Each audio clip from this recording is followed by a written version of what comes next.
Words of Sri Aurobindo from the book The Mother, with letters on the Mother by our Lord, page 128, topic Openness to the Mother's force and avoidance of other forces.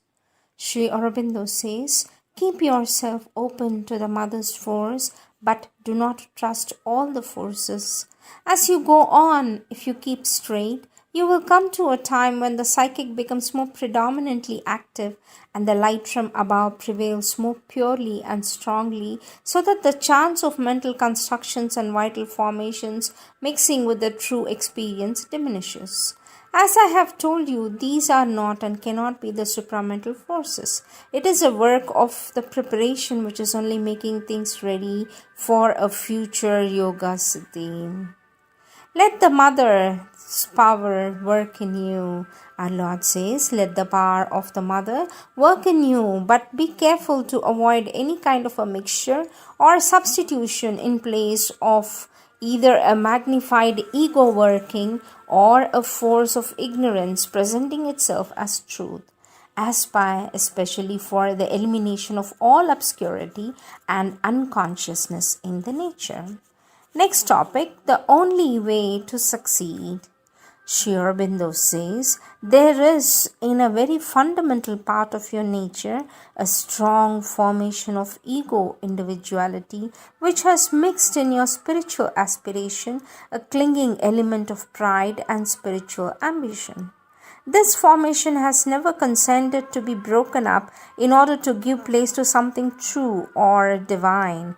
Therefore, when the Mother has put her force upon you, or when you yourself have pulled the force upon you, this in you has always prevented it from doing its work in its own way. It has become itself building according to the ideas of the mind or some demand of the ego, trying to make its own creation its own way by its own strength, its own sadhana, its own tapasya. There has never been here any real surrender, any giving up of yourself freely and simply into the hands of the Divine Mother.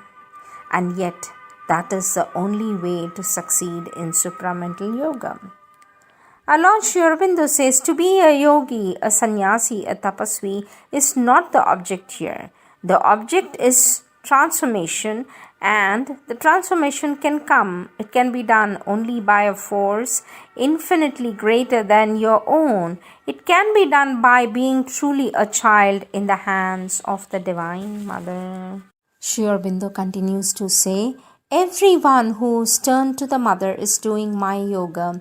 It is a great mistake to suppose that one can do the Purna Yoga, that is, carry out and fulfill all the sides of the yoga by one's own effort. No human being can do that.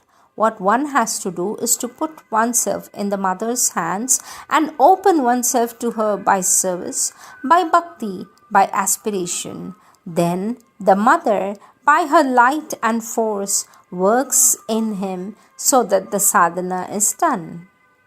It is a mistake also to have the ambition to become a big Purna Yogi or a supramental being and ask oneself how far I have got towards that direction. The right attitude is to be devoted and given to the Mother and wish to be whatever she wants you to be. The rest is for the Mother to decide and do in you.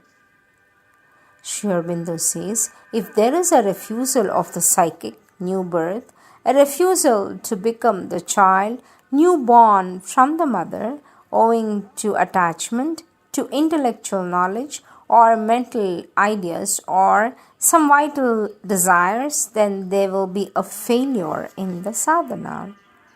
Next topic, the vital's resistance to surrender. Sri Aurobindo says, I have said that the human vital does not like to be controlled or dominated by another. And I said that also was a reason why sadhaks find it difficult to surrender to the Mother. For the vital wants to affirm its own ideas, impulses, desires, preferences, and to do what it likes. It does not want to feel another force than that of its own nature, leading or driving it. But surrender to the mother means that it gives up all the personal things and allow her force to guide and drive it in the ways of a higher truth which are not its own ways. So resists, does not want to be dominated by the truth light, and the mother's force insists on its own independence and refusal to surrender. These ideas of breakdown and personal frustration are again wrong suggestions, and the dissatisfaction with yourself is as harmful, almost as dissatisfaction from the mother would be. It prevents the confidence and courage necessary for following the path of the sadhana. You must dismiss these suggestions from you. Next topic, necessity of a surrender to the mother. Our Lord Sri Aurobindo says, there is not much spiritual meaning in keeping open to the mother if you withhold your surrender. Sri Aurobindo says, self-giving or surrender is demanded of those who practice this yoga, because without such a progressive surrender of the being, it is quite impossible to get anywhere near the goal. To keep open means to call in her force to work in you, and if you do not surrender it, it amounts not to be allowed the force to work in you, or else only on condition that it will work in the way you want and not in the way that what the divine truth wants. A suggestion of this kind is usually made by some adverse force, by some egoistic elements or mind or vital which wants the grace or the force, but only in order to use it for its own personal use or its own purpose. And it is not willing to live for the divine purpose. It is willing to take the form of the divine all it can get, but not to give itself to the divine. The soul, the true being, on the contrary, turns towards the divine and is not truly willing, but eager and happy to surrender. In this yoga, says Sri Aurobindo, in this yoga, one is supposed to go beyond every mental idealistic culture. Ideals belong to the mind and are half-truths only. The mind too is more often than not satisfied with merely having an ideal, with the pleasure of idealizing, while life remains always the same, untransformed or changed only a little and mostly in appearance. The spiritual seeker, says our Lord, the spiritual seeker does not turn aside from the pursuit of realization to mere idealizing. Not to idealize, but to realize the divine truth is always his aim, either beyond or in life also. And in the later case, it is necessary to transform mind and life, and cannot be done without surrender to the action of the divine force or the divine mother.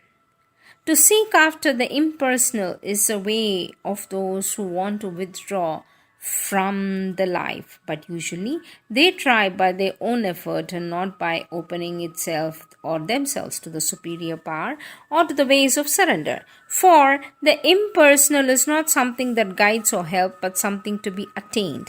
It leaves each man to attain it according to his own way and capacity of his nature.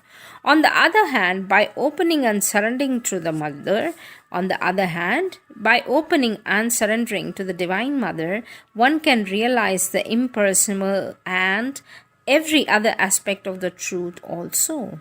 Thus, by opening and surrendering to the Divine Mother, one can realize the impersonal and every aspect of truth.